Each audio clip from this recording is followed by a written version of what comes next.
62 kilometers in Denver. Do you mind that you are wrong? What are you with a total Java? No, my country went in Anna. One has somebody said, college, didn't win in Anna. Now, some mother and I didn't win in Anna. Oh, come one. She's a kid, you got to get him. When you're a man, she never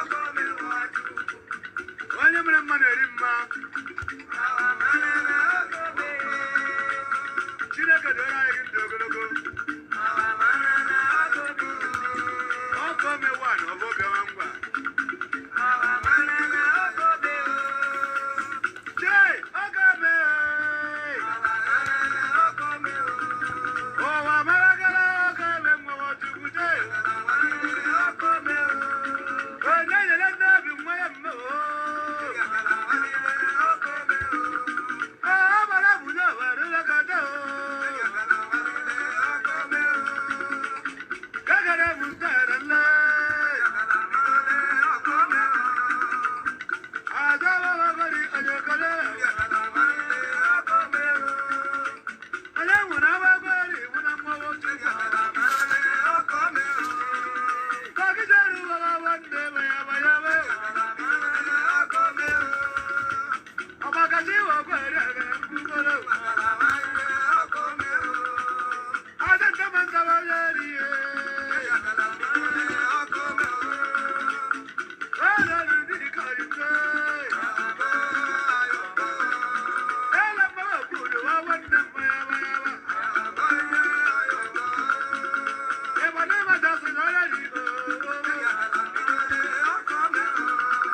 Hello, listeners.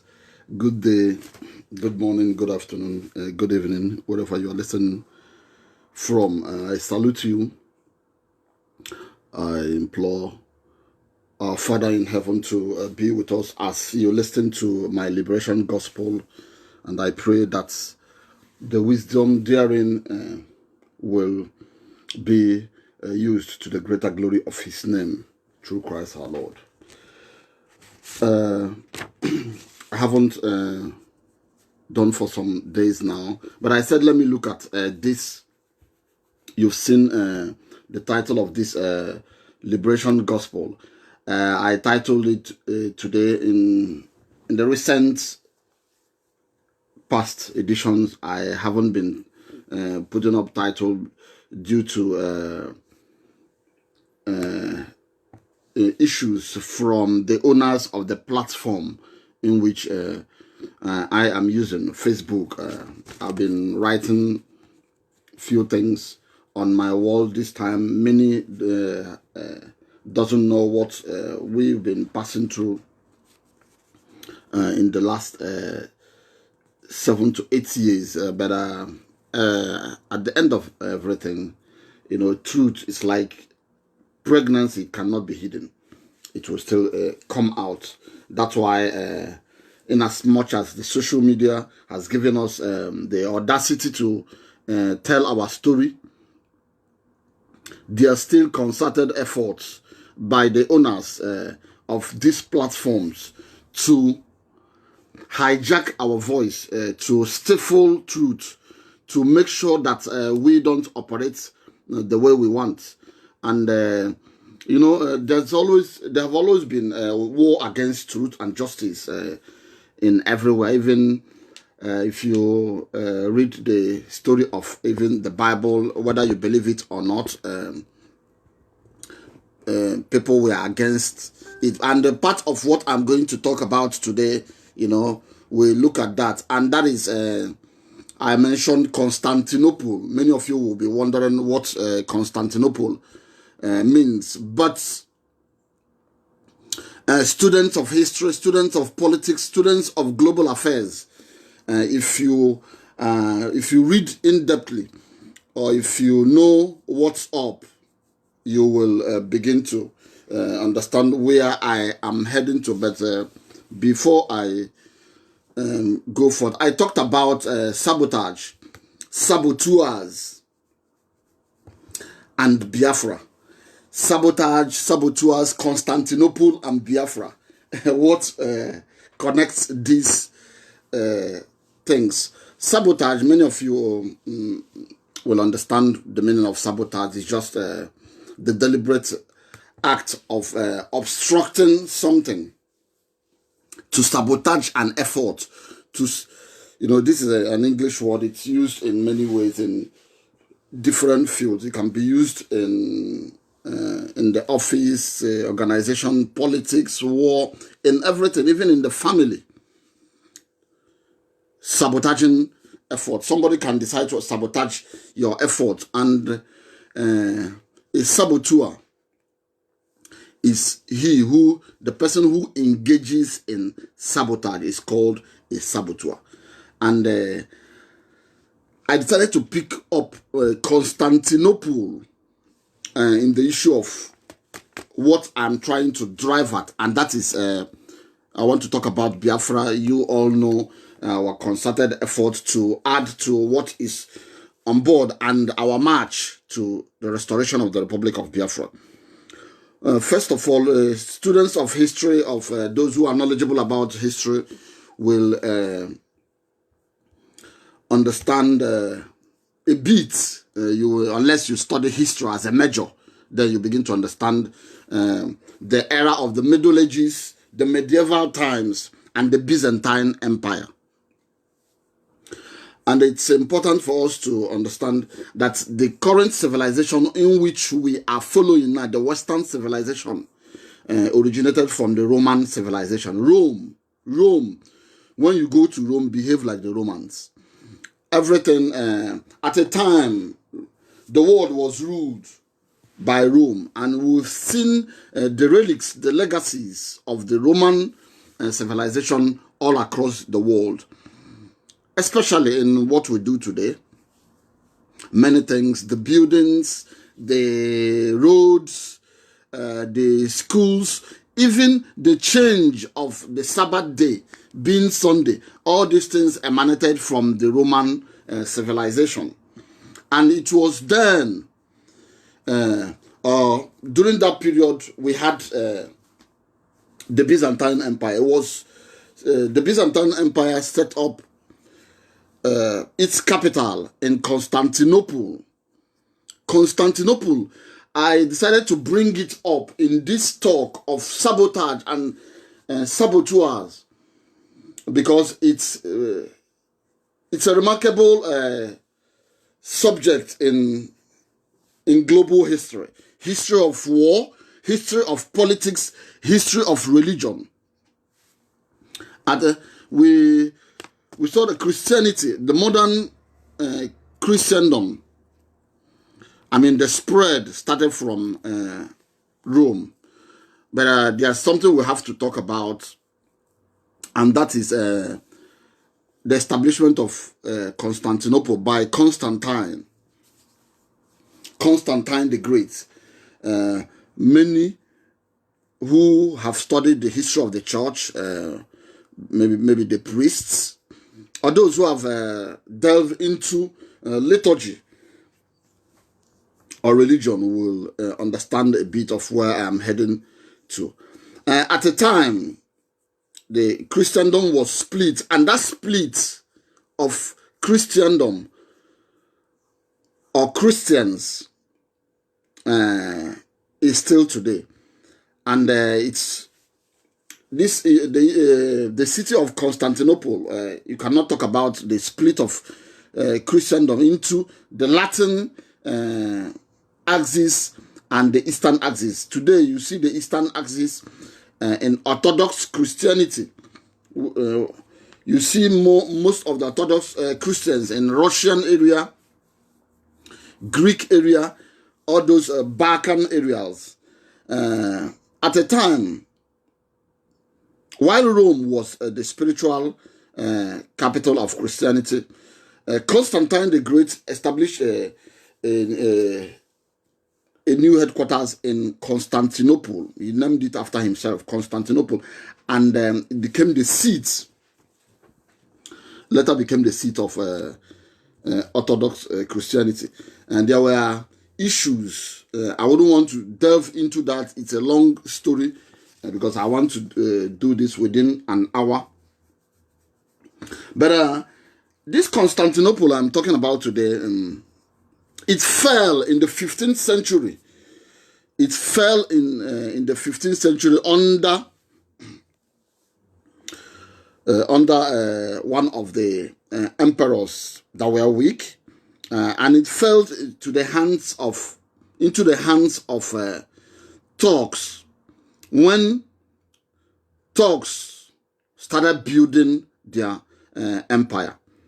It fell on 29th of May 1453.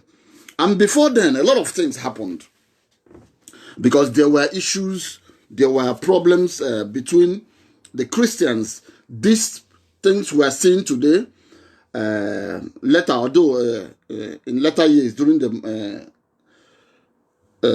time of age of Renaissance, and Martin Luther started with his letters, edict of the Wittenberg, doors of the Wittenberg, in which he started challenging things that were happening in the church. But before then, there were problems, what we call schisms, the trouble in Christianity, and it now divided Christianity into two, into those that were backed. They had their headquarters in Constantinople, and those of Rome. And you will see that landmarks today in the Orthodox Christianity and the Western Christianity, which started from Catholic Church, then spread into Pentecostalism. But why I am just picking points from there is because of the fall of Constantinople. Up to this day, Westerners, Europeans, have always regretted the fall of Constantinople because there were troubles, backbiting, jealousy, and issues that led to the fall of Constantinople. And recently, was it last year, when Turkey was having problems during this Syrian conflict? I remember reading somewhere the Russian leader, Vladimir Putin, made a statement. I don't know if I can quote him directly, but there was a statement credited to him in which he reminded Turkey that they need to still remember that they have an unfinished business, and that is taking back Constantinople. And this Constantinople I'm talking about today, where is Constantinople? This Constantinople was renamed Istanbul. Today, the Istanbul you know, you travel to, you talk about is Constantinople.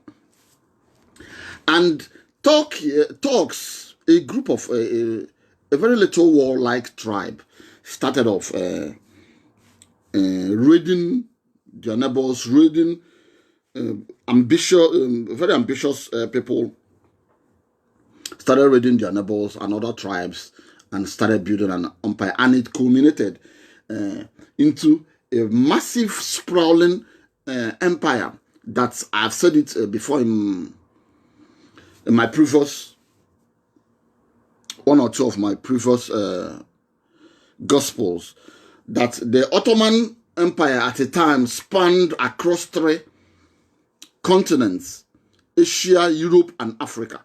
And you will still see the landmarks of their access into this continent. Islam, the Islam that you see today across the world, was spread by the Ottoman Empire. If you go to Europe, in the Balkans, you will see Muslims. If you come to Africa, it started from the North Africa, the Arabs, you see Islam. It has even permeated into Africa, across West and Eastern Africa, then Asia. And this city of Constantinople is remarkable. It's remarkable in the sense that why I brought it on the issue of Biafra. What led to the fall of Constantinople is happening among us. It's happening among us in the sense that there were tussles, there were jealousy, there were issues, because when Constantine built Constantinople, it was a marvel. If you go to Istanbul today, you will see that is a very nice city. Despite the fact that it's a Muslim city, you will see the civilization that's left there. Buildings, sprawling buildings, important monuments, discoveries. They did a lot of things.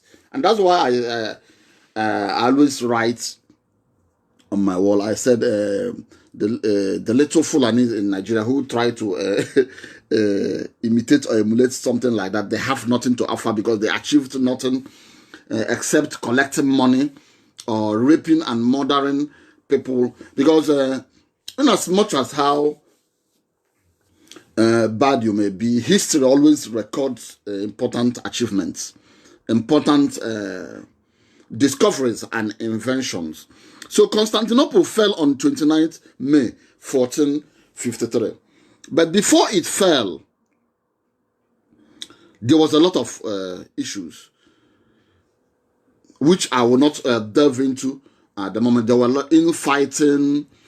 The empire was weakened because it was the capital of the Byzantine Empire. The Byzantine Empire lasted for hundreds of years until finally the empire was fell into the hands of Muslim marauders. And today we've seen Constantinople changed their name, changed to Istanbul. And these things have happened. It keeps happening in history. And that's what we talk about, you know, that because we don't understand history, because we don't relate to events of the past, this same thing happen over and over again. We've seen in the northern part of Nigeria, especially in the Middle Belt, when they are conquered, people are killed, massacred in their families, villages are pushed out of their villages. These villages and communities are renamed, thereby erasing their history.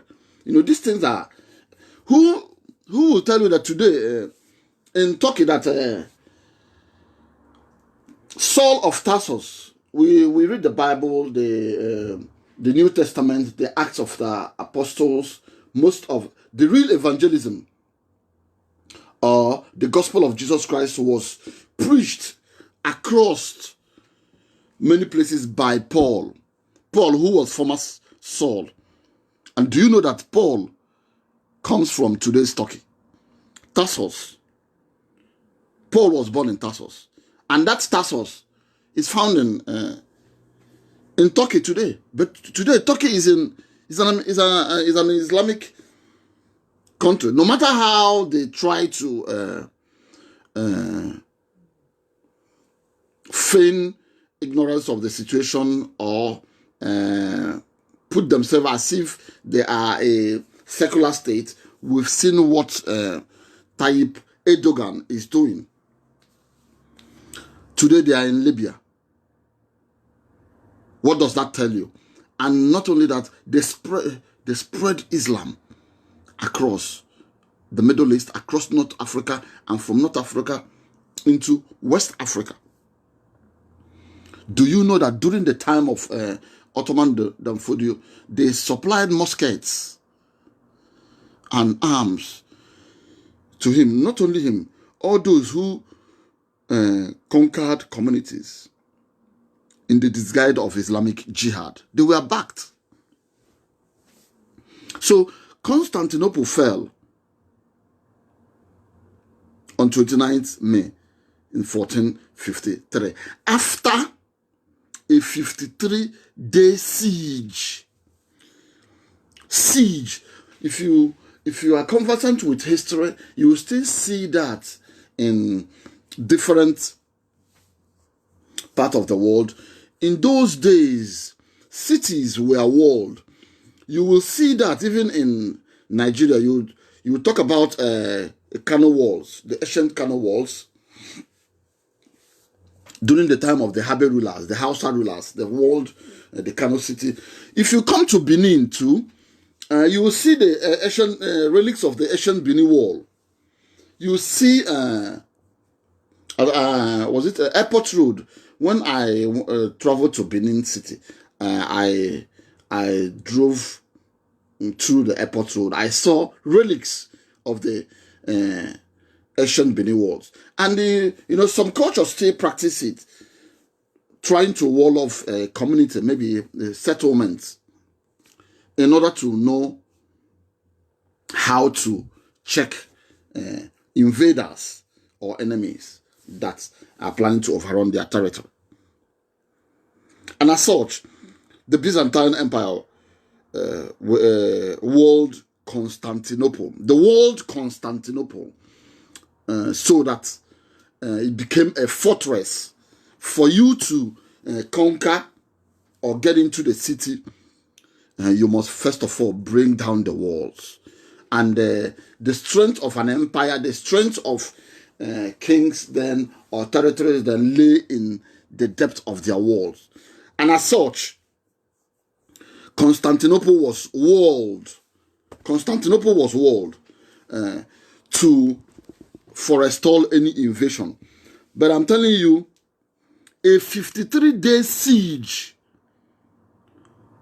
by a young sultan, because sultans, you see, that's where you see the Fulanis, they took their names. Sultan of Sokoto, who is in charge of all the Muslims. They use that to camouflage. They dream to build a big empire. They called it Sokoto Caliphate. Sokoto Caliphate that they use the end of the Nigeria Biafran War to write a lot of rubbish. There's no civilization apart from conquering the houses. They never invented anything. They never built good architectures. or show things that talks about civilization. And as such, I've always said, if you are aware of any outstanding Fulani civilization, let me know. Except that they conquered weak Hausas who were deceived into being used as pawns to kill their leaders. That's tactic. We are aware of these tactics. It can't work with us. That is what they're using. Corruption. They use corruption during that time to deceive the Hausas. And today, where are the Hausas? They are perpetual slaves. Perpetual slaves to these nomadic people. And going back to a 53-day siege was laid on the wall of Constantinople. The siege started from 6th April and ended on 29th May in 1453, during the 15th century. You know, as historians, for instance, 1400, we always count it as 15th century. Maybe 1500 something, you would call it 16th century. So in the 15th century, Constantinople fell. And up to this day, Europe has mourned over the fall of Istanbul. Istanbul, you are seeing today, is in Europe. Some of you live in Istanbul. If you have moved around, you see that it's a remarkable city. It's a city that is in the middle of Europe and Asia. It demarcates Europe and Asia. The fall of Constantinople, it marked the end of the Byzantine Empire, and it ended the Roman Empire, because it was part of the Roman Empire. And like I told you, Rome was ruling the world at that time, but it marked the end of the empire, an empire that even started before the coming of Christ. The Roman Empire could be traced to about 26 to 27 BC, before Christ. If you remember, when Christ was on earth, Pontius Pilate was a Roman governor. He was an Italian. Rome was ruling. You remember about Caesar. Caesar was the head of Roman Empire then. If you remember about give to Caesar what is Caesar's and to God what is God. This is to tell you that Rome was the power at that time. But the Roman Empire ended with the 53-day siege on Constantinople on the 29th May, 1453. And it was led by a 21-year-old Sultan Mehmed. Historians call him Mehmed the Conqueror, because he took power from his father at the age of 19. And there's what you call in Islam, takeya, deception. When he took up the empire, he had ambassadors from European kingdoms and in his palace. He was just deceiving them, smiling, and was plotting on how to announce his empire in the scheme of the world. And the only way for him to announce the arrival of an ambitious king and a big empire was to take on Constantinople. And when he took on Constantinople, that was the arrival of the Ottoman Empire. From there, the main conquest started. And Europe's mound. The mound, in the sense they were bickering, they were jealous, they were backbiting each other, infighting among themselves. That even the emperor of the Byzantine in Constantinople called for help. Emperor Constantine Paleologos, because they were a dynasty then called the Paleologos dynasty that ran the Byzantine Empire there. And the emperor who was in charge was Emperor Constantine the 11th. Remember, the man Constantine the Great founded Constantinople. And Constantinople later became the seat of Orthodox Christianity. And that Orthodox Christianity, if you live in Russia, Greece, Balkans, all those areas, you see that you will see them. It's found today. You will find it too in Ethiopia. Christianity is divided. You see them. Look at that is the ancient Christianity before we started having this recent Christians and Pentecostalism, in which Martin Luther, during the time of Reformation, before Reformation started. So Constantinople was a very important message that the Turks sent across the world, particularly against the European powers, to tell them that they have arrived and that they are power to reckon with. Because Constantinople was a divide. If you know the city of Istanbul, sorry, I keep using Constantinople, but Constantinople I'm talking about now is Istanbul. Is the divide. Istanbul is the divide between Europe and Asia Minor. And Constantinople then, it controls the Balkans, the Balkan Peninsula. We call the Balkan Peninsula. When you talk about the Balkan Peninsula, we talk about the Southeast Europe, like from the Serbia, Bosnian Serbs, Bulgaria, all those countries today until the Black Sea, the former Yugoslavia. You know about the former Yugoslavia. We often regard Nigeria as a Yugoslavia because it's a country that's a collection of nations.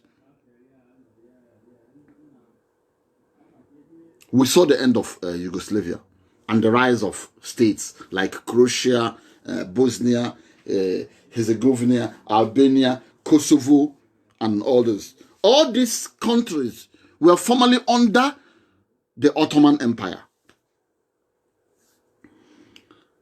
So Sultan Mehmet took Istanbul, and it fell on 29th of May 1453 after a 53-day siege. And they prepared that siege I'm talking about, because if you listen to me, in those days cities are walled. They are walled in order to fortify their kingdoms or the seat of power or their empires. And as such, a 53-day siege was laid. And that was the beginning, that was the era of bombardment. The bomb we are seeing today, you see countries or war, during war, you see Scud missiles being sent to far distant areas. It started with the fall of Constantinople. That was the first time gunpowder was used in a magnificent way. If you are conversant with tanks, you see how tanks can be a terror during wars. It can be used to obliterate a city or bomb a city into submission. These things were used against Biafra by the Russians, the British, and the Arab mercenaries that were imported, and all the arms that the Great Britain remained during the Second World War, all were brought into Nigeria to be used against Biafrans. And as such, Biafran markets, hospitals, and cities were bombed during these 3 years. So the first time it was used, gunpowder of great amount was in the 53-day siege against the walls of Constantinople. And Constantinople was bombed into submission. The gate was obstructed and the war.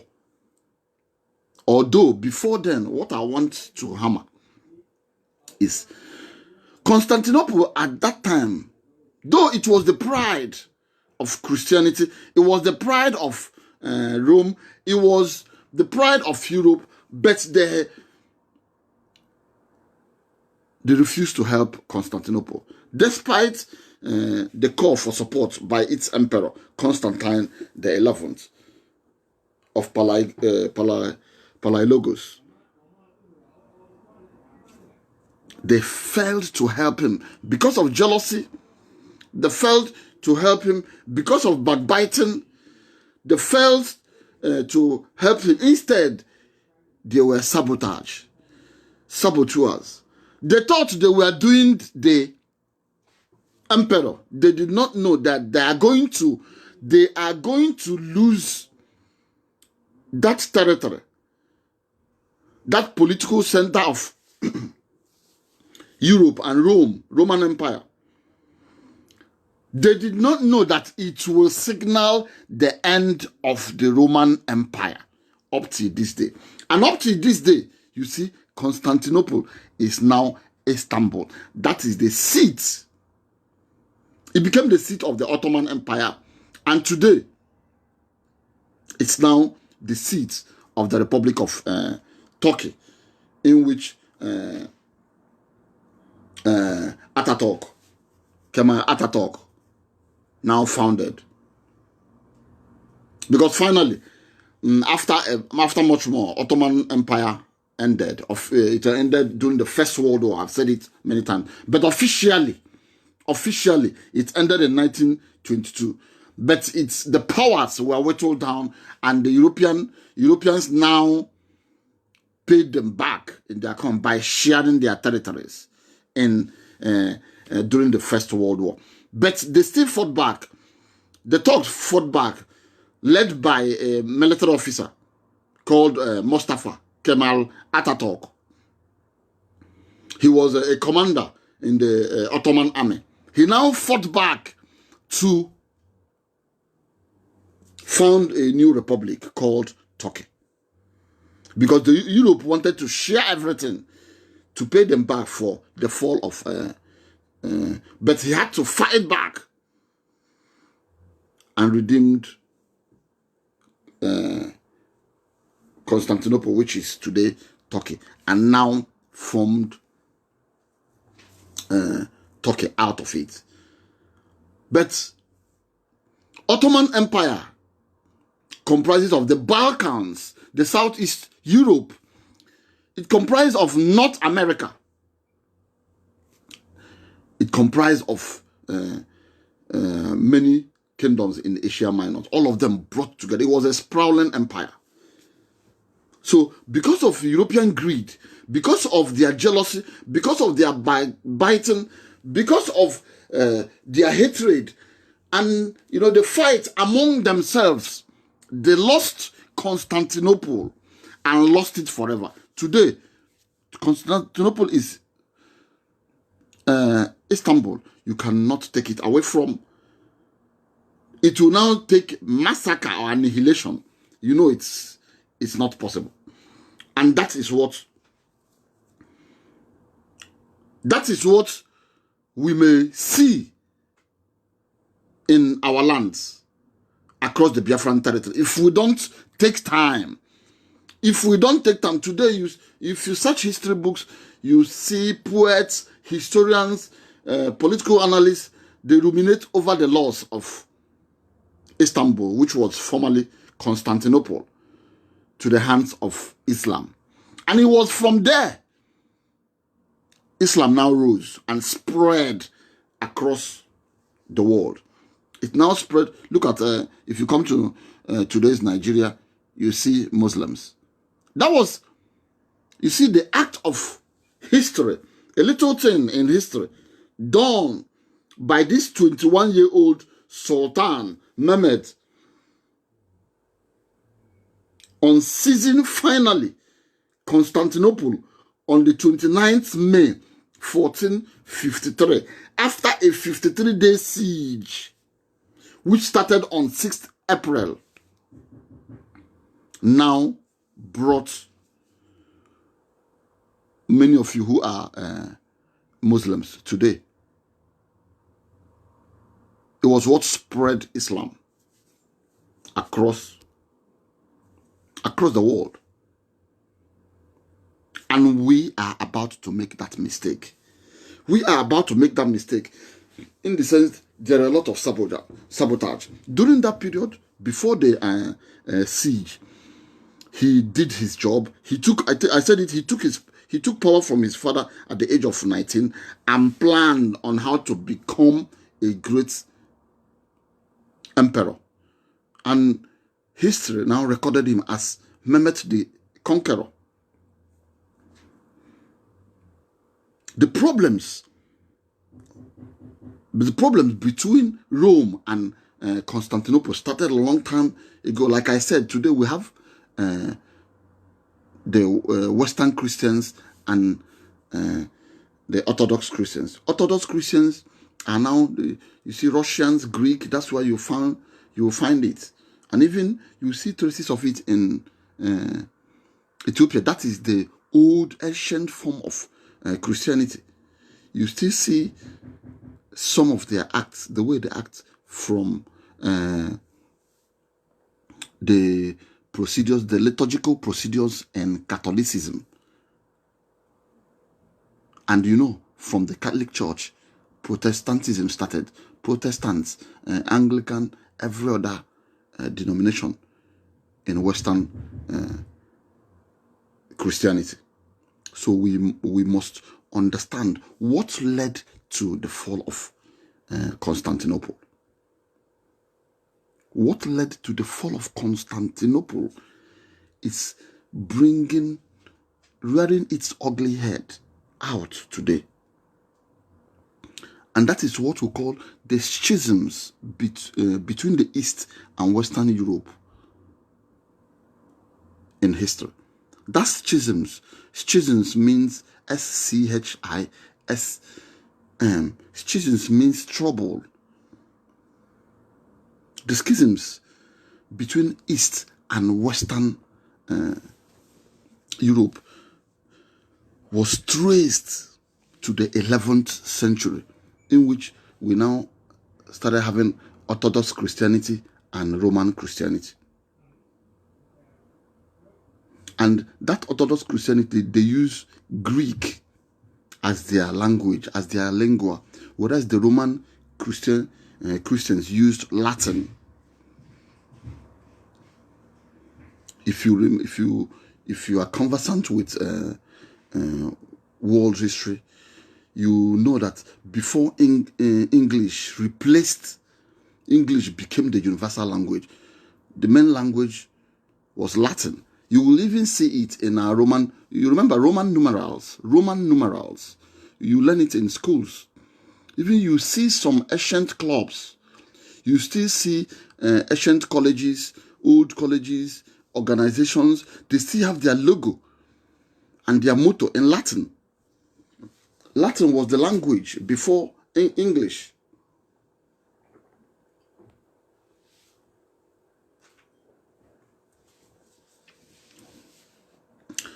So I just took a sip of tea to clear my throat. So that trouble between East and West, we are seeing it today. Sabotage, because of the trouble, because of the problems that having the West undermined East. And you see that trouble today in the West and Russia. Because Russia now acts as sort of the seat, the bigger power for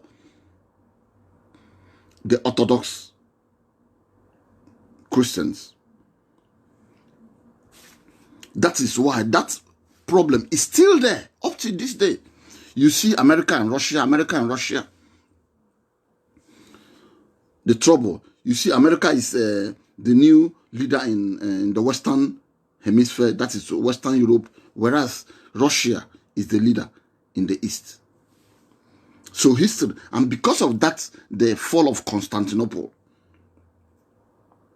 that was the Islam or Muslims saw the confusion, the division, the backbiting, the jealousy among these Christians and hatched in on it. They took advantage of it. And that is what we are seeing today. The backbiting among ourselves, the jealousy, the undermining of each other, the hey, I'm not Biafra, I'm not Igbo, all those things. These things in Islam, they call it takia or whatever they call it, undermining. They undermine their enemy in order to take advantage. They come to our territory and impose a leader on us. Somebody we ordinarily we will not even have regard for. They impose the charlatan. Let him rule us by force. And what is the person going to make out of it? Sabotage. It happened during the Civil War. Opa Biasika from Onitsha was used as the Central State Administrator. You saw me, I posted it on my wall sometime. He was used. What happened? He was a lecturer in Ibadan. During the Civil War, he stayed back in Lagos. Despite the fact that his people were being killed, he stayed there. And he was appointed the administrator of his central state. Opabe Asika. He's an Onitsha man. He died recently. Was it Obasanjo? Obasanjo, during Obasanjo time, Obasanjo appointed his wife.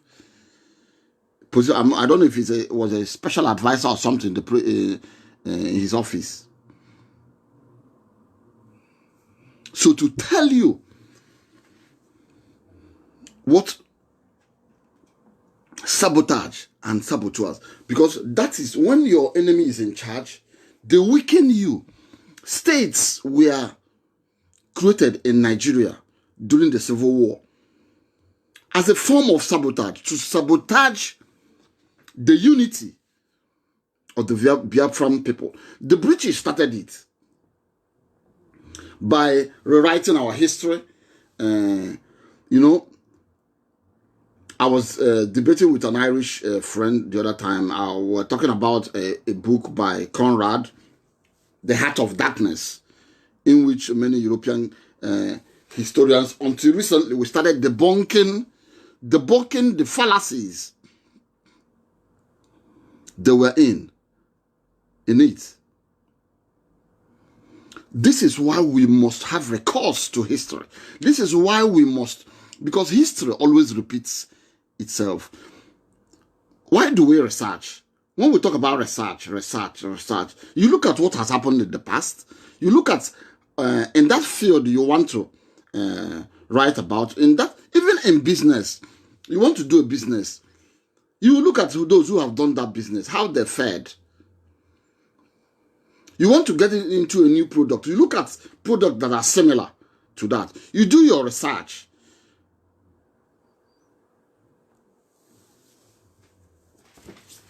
These things are very important. What led to the fall of Istanbul is repeating itself. Emperor Constantine the 11th called for support, mourned, cried, placed a clarion call to his brethren across Europe to come to assist him. Else, Constantinople will fall. But he was ignored because they were jealous of him, because they didn't love his greatness. The Byzantine Empire were very nice, irrespective of the fact they contributed to the end of the Byzantine Empire. And because Constantine the Great established a new political center that rivaled Rome and Constantinople.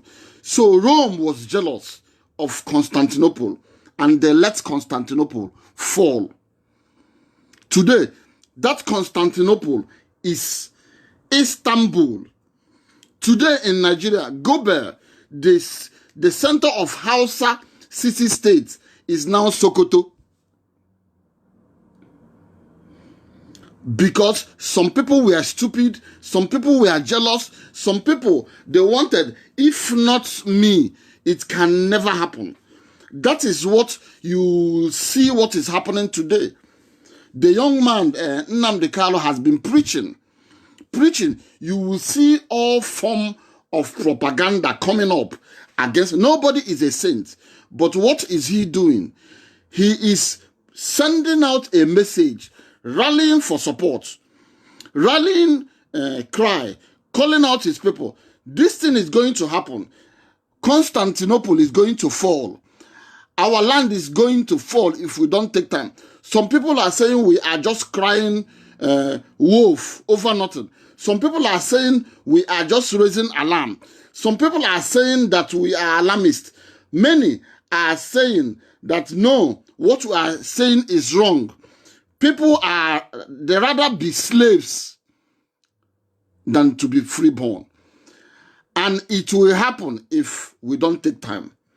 I had a revelation about this 3 weeks ago. I said it, but my voice was not heard strongly. And not only me, many people have got that. God will always find a way to reveal things so that action can be taken. If we don't take time, our lands will fall. Even if you think you are safe in America, or you are safe in Canada, or you are safe in Dublin, or you are safe in Vienna, you have no land to return to. Some people are going abroad carrying propaganda that you people are eating money. They've not even contributed a dime, and they are big at peddling rumors. Talking about elusive money that they have not even given one dime. They are interested in money that was somebody who will come out. My people perish out of ignorance. And when we say ignorance is a foolish thing. You assume an unassumable assumption. Something you don't have concrete evidence in. You help spread that rumor.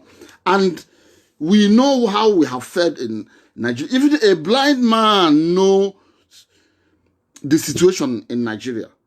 Yet, we keep quiet and rather want to fall. So that is why I brought to you how Constantinople fell on the 29th of May, 1453. Today, Europe cries, but they will not bring it up because Constantinople fell a long time in the 15th century. Today, they've spread from Constantinople. Islam spread across the world. That it has even affected you in Lagos. It has even affected you in Lorraine. It's even affecting us now in Owerri. Because before you know it, there will be this nonsense emir of Owerri, emir of Oka, emir of Umbise. It looks as if the spread of Islam, there are still other motives attached to it.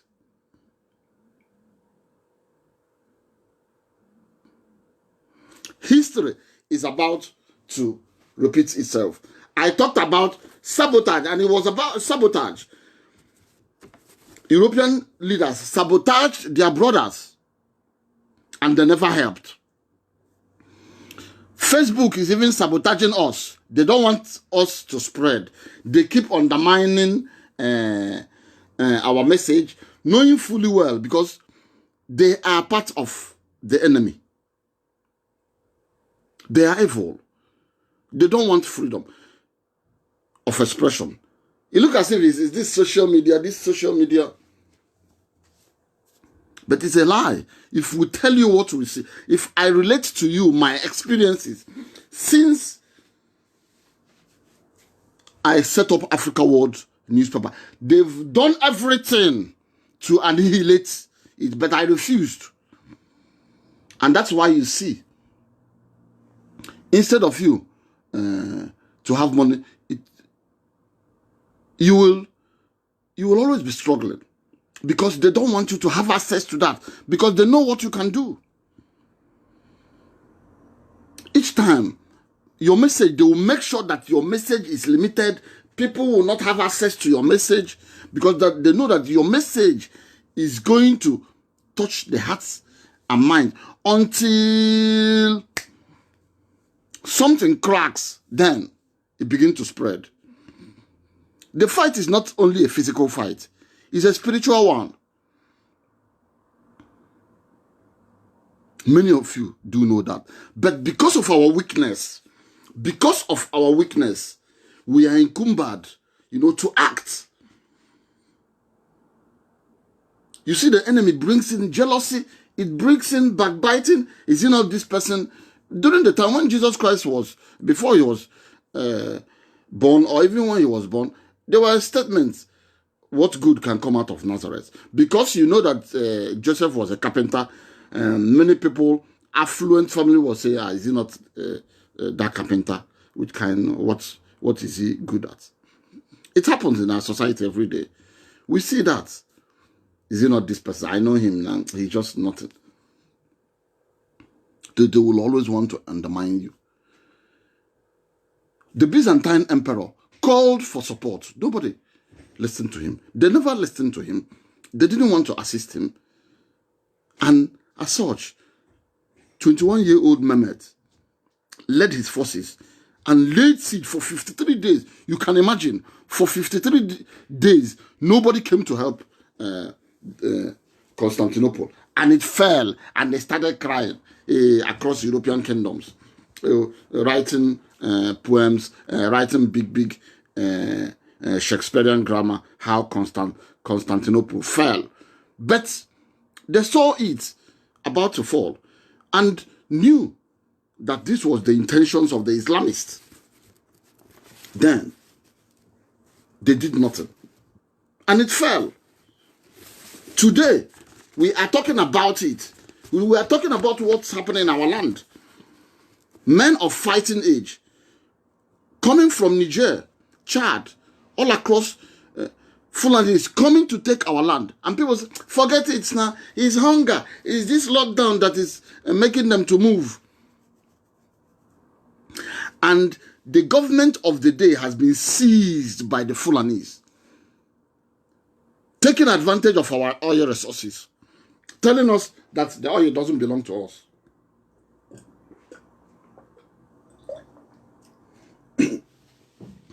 Giving to their helpers their share. Raising saboteurs among us. And those that are greedy, the avaricious, they love money more than everything. And you know, our people like position. We like big titles. The ebubedike, you get money, you go and take a title. So they will give you money. They will come for a piece of land that will hit at a value that 1 to 10 million. They will offer you 100 to 200 million. You will not resist the offer. Then you, that is a young girl, you left school, and you see they use poverty to rule so that people will beg them and depend on them. They will place you on a salary of 1 million. You haven't even seen 20,000 naira before. Then you will do everything. They will sleep with you, pregnant you, and sow a seed inside you. And you groom the seed, and the seed will come out and be answering Okeko Okonkwo. And you think you are dealing with our brother. You didn't know that the enemy has sowed his seed inside one of our own. And these things are sabotage. They use our people to sabotage our efforts. Every means. We saw what our Asuka dude did. And how did he ended up? The eastern region was balkanized. The balkanization started a long time by feeding our people, feeding us falsehood, dividing. There are many nations that our people will always say, Igbo na asu n'olu no. Why do they say that? Igbo na asu n'olu n'olu. The Igbo, that's my own dialect. I'm from Owerri. The Oworo man, if Owerri man speaks, unless you put your ears to the ground, if you are from Anambra, you will not hear everything. If the Ohaji man, even if an Awara man speaks, the Ebema man will not understand. If the Ikwere man speaks, the Anyoma person will it will be difficult to understand. But you see, European conquest divided us. They keep dividing us, then handing power to people that will always worship them, and they will use to subjugate us. They keep dividing us. Further division. And up to this day. You see, we just discovered a new way to rewriting our history through the social media. By listening to those that are gifted with knowledge and facts. We are now seeing social media now affords us the opportunity to know what is happening in amongst our neighbors. We now see what is happening in Ebanke. Most of us, till the day we die, will not even visit a banke. But the social media gives us that opportunity to see, okay, so these people, they even look like us. So these people even dress like us. So these people, they share the same culture with us, the same beliefs. Sabotage, saboteurs, Constantinople and Biafra. What did Victor Banjo did to us? Marching Biafran forces to Lagos. Though we are not going there to occupy Lagos. But as part of war, look at what they are doing, what the Fulanis are doing now. Bringing their missionaries into our territory, telling us that they are hungry. It's because of the lockdown. It's because of the lockdown. Don't they have states? After all, they have more states than us. Is Kano no longer the commercial big city? Don't they have more allocations? After all, they have more local governments. I did my youth service in Sokoto.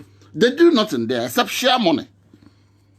When the allocation arrives, everyone comes to the local government and share the money and disappear. They will come back again when allocation comes. And I saw during the time of Jonathan dealt with them by trying to make sure that things work normally. They don't want that. Because it's all, that's why I wrote it on my wall, that the Fulani civilization is all about borrowing and borrowing and borrowing, squandering, sharing, taxing people. And they've seen Ega Hallelujah. You know, Hallelujah money. So it's all about sharing, selling oil, and sharing. Sharing on whose back?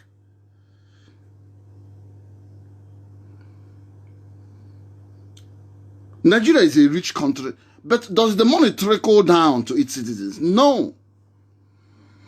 Who are in charge of the parastatals? Who are in charge of the customs? Look at the new custom man took a new wife. I saw the letters being published by the new wife's former boyfriend.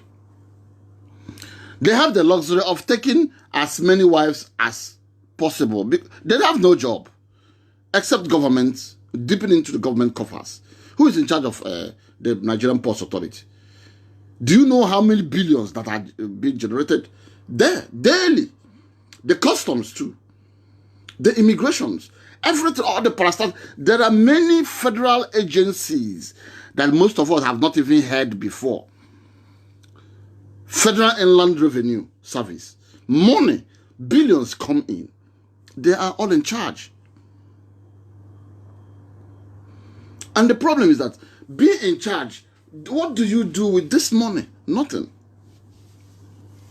And brothers and sisters, they've amassed a big time war chest. They are ready to conquer us. They are ready to fight us. They have the cash, they have the arms, they have the government, they have the army, they have the navy, they have the naval force. Are we going to fall like Constantinople?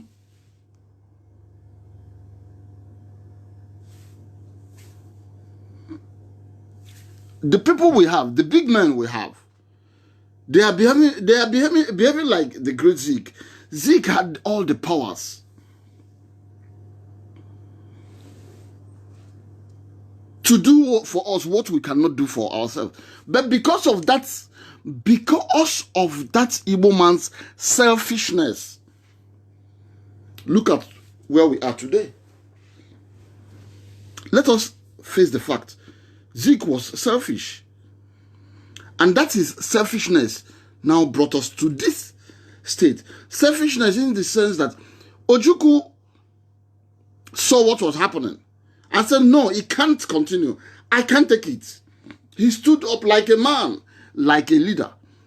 And Zeke was saying, look at this small boy, Ojukwu that he knows, that runs errand when he comes for dinner with Sir Louis. Ojukwu's father is now going to be his leader. Look at this small boy. Look at this Nnamdi, this charlatan who is insulting everybody. Look at Ukachukwu Okorie. Is it not this boy I saw? I know. Look at this riffraff. You know, all those little things, all those little backbiting and jealousy. It happens among us. Even you see Igbo organizations where we find ourselves, there's always splits, there's always factions. Those who can't even lead, they want to be leaders.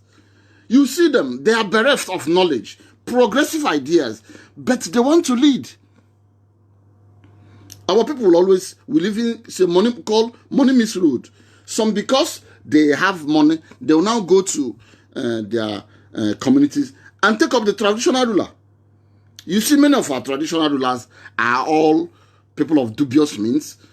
Many of them are 419ers. We do know that. Things that usually don't happen before. You see 419ers, urchins, criminals, fraudsters now take titles everywhere. They are now the new elite in our communities. And as such, a new orientation is sweeping across our young men. Everybody just wants to be rich. No matter how, by hook or by crook, just make it. People no longer ask, or what are you doing? What's your occupation? Before, in our society, it is either you are educated or you have a good job, either a white-collar job or any other job, or you're an artisan. You must have a handwork. You must be working somewhere, or you must be educated. Our people before don't tolerate. That is the drive to our success. Because we don't entertain criminal activities and laziness. And that's why I said, if we have a Republic of Biafra, you see, within 10 days, we will astound the world on achievements. Because I know we hate failure. Failure is not in our dictionary. We are the opposite of failure. And they know. They know, but they keep it. Look at the Nigeria we find ourselves to. Every day they are borrowing money. Every day they are borrowing. You'll be wondering what is wrong with these people. And these are the people who want to keep leading us. And we keep quiet. They want to keep leading us. They will borrow the money and share. Imagine. Every time they borrow money to finance a budget. You know, stupidity.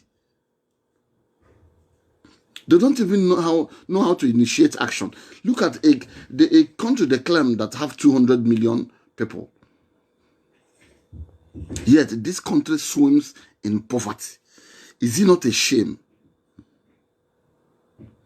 People are not empowered. We import everything. Their system of administration is poverty. Poverty. Poverty. There can never be prosperity where the system of administration is driven by poverty. They deliberately drive their citizens to abject penury and wretchedness. So it can't work. So you see, that's sabotage, new age of saboteurs. I imagine amongst us. We see them. We see that. They want to, but they can't inspire people like us. And this is what we need to bring down. We need to bring down that their desire to inspire our society. Because that desire to inspire our society is what is driving decadence. It is driving immorality. It is driving a bad system in our communities. It is driving prostitution. It is driving criminal tendencies. It is driving armed and pen robbery. It is driving all manner of illicit activities.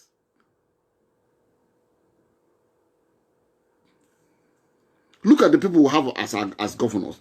These things are orchestrated. Why I always blame the Fulanis? Not that we don't have bad people across the board. No. It's because these things are being done remotely. Remotely. You know, from remote, there are remote causes of this maladministration in our society. For instance, yes, we are children born after the Civil War, but I've done my in-depth research. I wrote a political history of Nigeria. When I was in DCU, I countered my teacher. He was teaching African politics and contemporary studies. So he was just talking jargon. So I didn't want to embarrass him during class. After class, I called him. And what I asked him, I asked, have you visited Africa? He said yes. I said, where did you go to in Africa? He said he went to South Africa and Zimbabwe. I said, fine and good. You must travel to Ghana, Nigeria. Travel across West African, East African countries. Then you'll be armed with more facts to start teaching African politics and contemporary studies. If I were in Owerri, I lived in Owerri all my life, and I'm teaching Irish studies. I know some people still do that, but you as an Irish person, there are things I will be teaching. You will look at me and say, man, which kind of rubbish is this? So at the end of that discussion, I handed him 2 of my books. I handed him Nigeria Whips. I handed over to him Nigeria Whips. It's a political history of Nigeria. And with Ndi Igbo, another political history of the Igbos that I wrote. when I was in the university. I was doing my youth service. He looked at the books. He didn't know that he has a writer in his class. He looked at the book, turned it, and looked at me. I said, I wrote this. I said, yes. I said, read them. It will help you. And why did I say this? We must begin to understand our history. Look at the governors we have today. Most of them, if there were free and fair election, they wouldn't smell such position. Our people say, Nahama Okoroga Gamba Rifonri. We know those who are capable of representing us. But the problem is that the enemy has sowed a seed of discord. Like the European leaders sowed among the kingdoms around the Byzantine Empire that led to the fall of Constantinople. They've sowed seed of discord among our people. They've sowed of discord. They've sowed a seed of discord among our territories. They've planted their stooges as our so-called leaders. That is why you will see somebody who took fourth position is now the governor of a state, and we keep quiet. Even if he was sent down by an angel in heaven, God will not do that.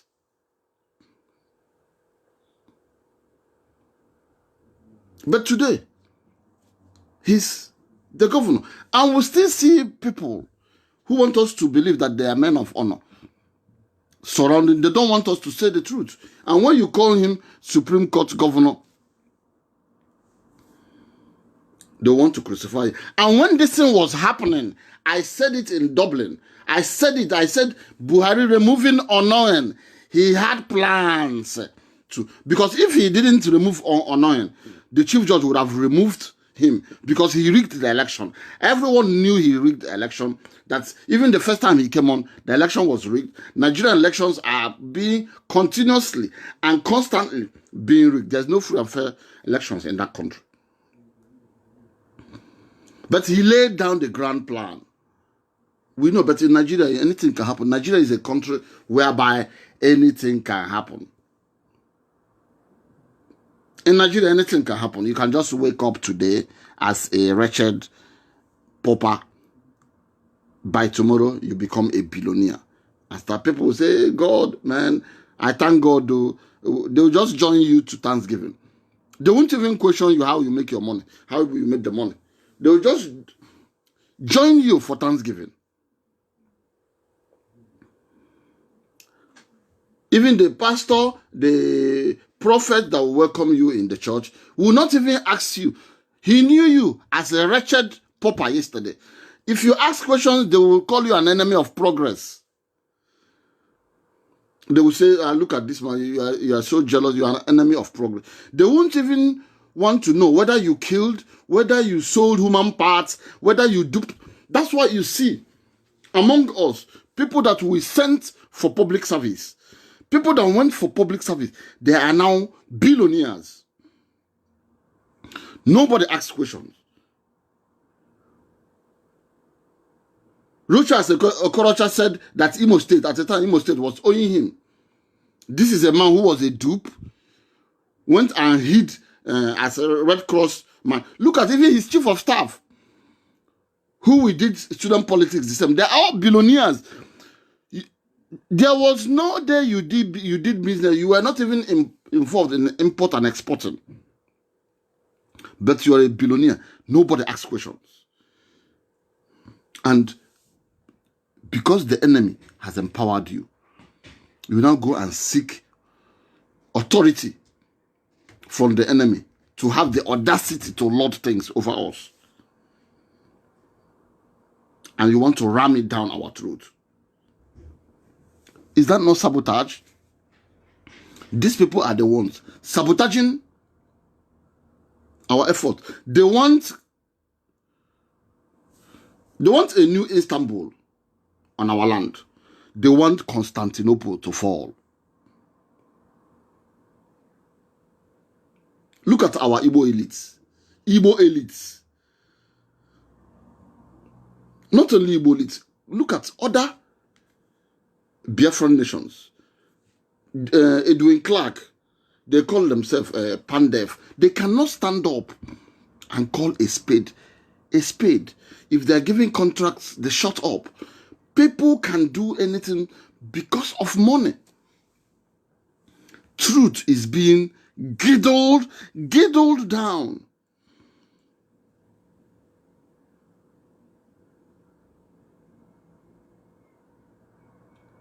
Look at the genuine fighter for men, Gideon Oka. Where is he? Yes, Oka. He's languishing in prison in South Africa. Did he not fight with Asari Dokubo? Is Asari Dokubo not out? If you are a threat to injustice, you will not be free. The enemy will always want to put you down, bring you down. We know that. We should be using our senses. We don't want our land to fall. The attitude of our leader, look at, they can't even come together and form a security network or issue a statement. We don't want these migrations into our land at this unholy time. Or look at, the other day, 400 and something able-bodied men accosted in Aba. Where are you going to? Where will you stay? Dangote trucks hiding men of fighting age coming to our land. What? We're not against anybody. Why are you coming in at this time? If you have a business, you come into the place legitimately. Find a place, look for a job, and do. Not going to house yourself in our forest. What are you doing there? You say you have receipts. Have receipts for what? To stay in our forest. From there, you lay plot. Women who will come into the farm, they're afraid to come and farm. Because you're going to hold them in the farm, you're going to rape them and chop off their head. Like you've been doing that in Middle Belt. Killing people, removing them from their land, changing the name of their ancestral land. We don't want that. But how can our people wake up from this slumber? How can we wake up from this impending fall of Constantinople?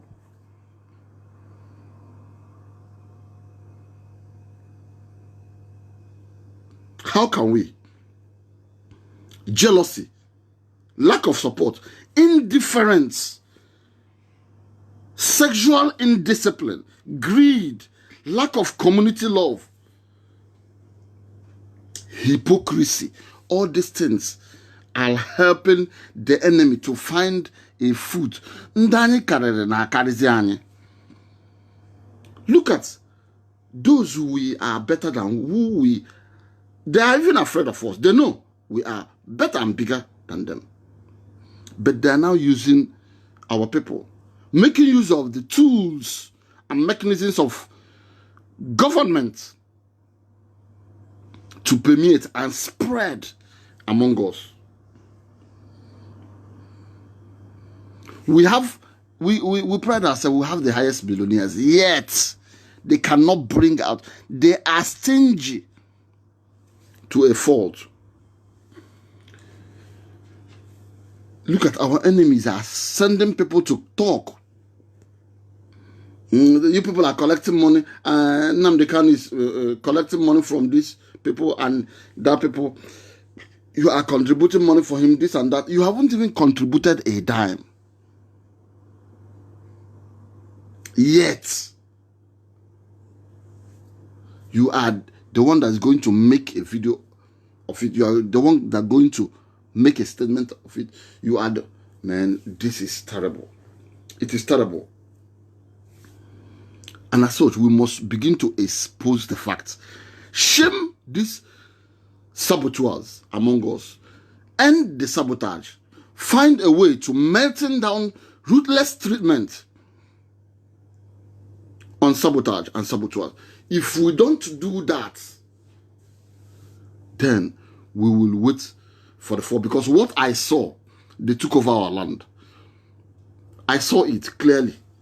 They took over our land. And I said, God, how did this happen? But because we are not listening. We don't want to listen. Everybody wants to lead. Even those who doesn't have the qualities, who are not capable, who are bereft of ideas, because they feel they have money, they feel they are entitled to lead. They feel they are, because they have been imposed by the enemy, they must lead.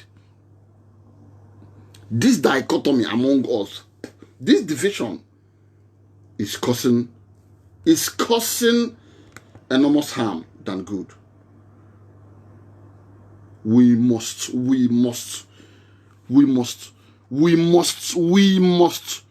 not let our land fall. We must contribute. No matter how small, it is important. I want you to spread the message. They will not even spread the message. You will not spread the message until the deed is done. Then the tears will now come and you will lose your land forever. Like the Latin people will say, secula seculorum. Look at the Hausas. They are slaves on their fatherland. They are slaves. That is what we will be if we don't take action. If we don't take action, you will remain in Vienna or in Dublin or in London or in America. You and your generation, they will never come back and you will be lost to history. That is my message today. And that's why I said sabotage, saboteurs, Constantinople and Biafra. We must not let our land fall. Thank you for listening to me. I'm Ukachukwu Okorie. God bless you.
That's a mother and I love again.